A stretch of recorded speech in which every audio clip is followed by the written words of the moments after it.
پیغمبر علیه السلام بل حدیث کې وایي څوک چې منځونه نه کوي د ده حشر به فرعون حامان ابی ابن خلف سره وي.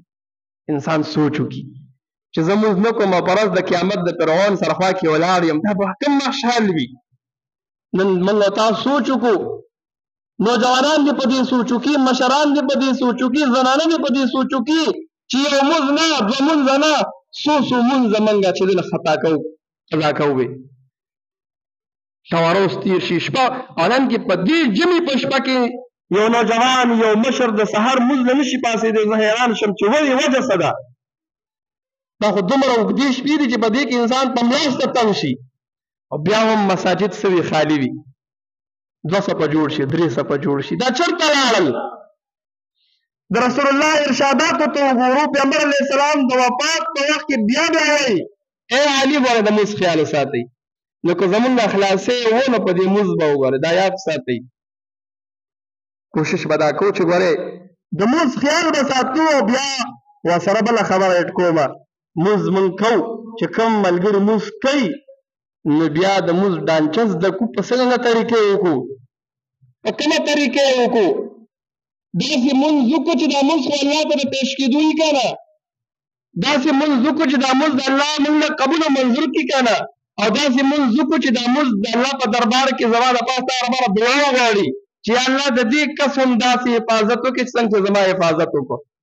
او که زمونږ مونځونه داسې وي چې مونږ د هغې خیال نه ساتو، د رکوع د سجدې خیال نه ساتو، او بس صرف هغه لګیا یو داسې مونځ کوو چې صرف هغه بس ځان الله ته خو چې راله مزیري مې ولګوله، نو دا مونځ به مونږ له دعا نه کوي. یاد ساتئ دا حدیث مونږ په ځای العمل کې روزانه وایو، خو په دې عمل پکار دی.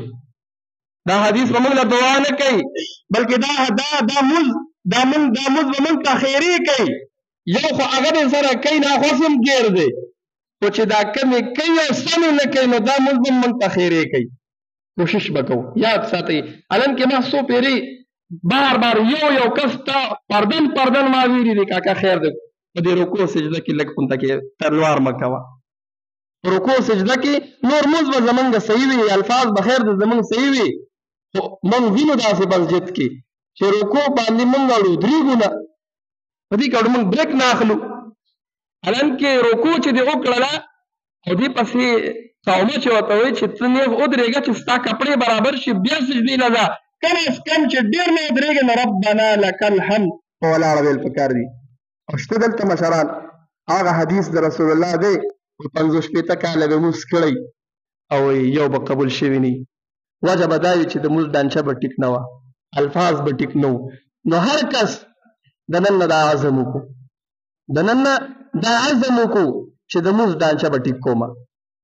اول خو هر چا ته پته هم ده که ورته ووایم یا مونږ ته پته ده مونږ باندې تلوار چې ډېری چې دا تلوار د ځان نه وباسو.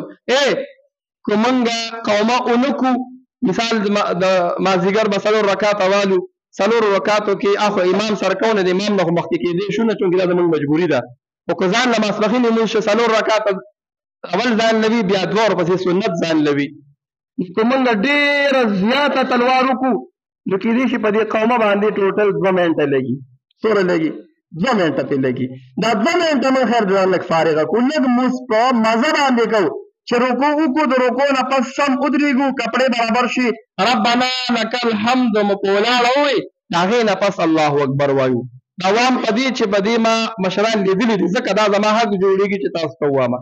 د رسول الله ارشاد مې درته ووي چې ګوره دا ډېر ضروري ده. پیغمبر علیه السلام د وفات په وخت کې علي رضی الله تعالی عنه ته وایي څوک الصلاه د مونځ خیال وساتئ، د مونځ خیال وساتئ.